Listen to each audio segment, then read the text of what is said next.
There are 5 key components that you need to build the online product. The first component that you need is you need to create a requirements document. It's basically a long outline that details every single thing that needs to happen. Here's the home page, here's the product details page, here's the more information page, here's a registration page, and all the different features on it. And there literally needs to be a roadmap written out of what every single page has, and then what are all the key functionality on it. There's the wireframes, which is a non-graphical visual representation of your website. The simplest way to explain that is a blueprint that you would have for your house, right?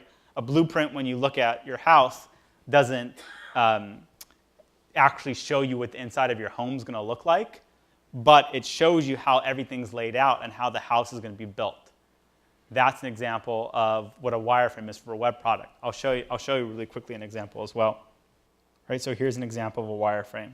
It's a non-graphical, so there's no visual elements, visual representation of how the page is laid out.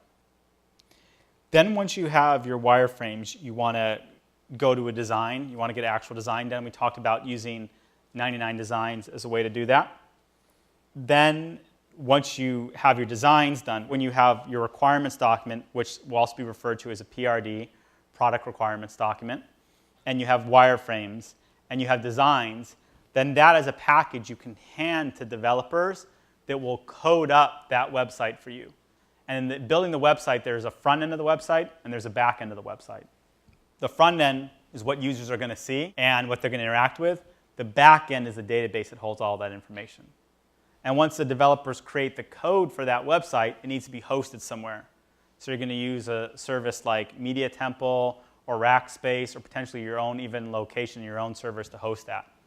And those are the 5 key building blocks of how you build an online product.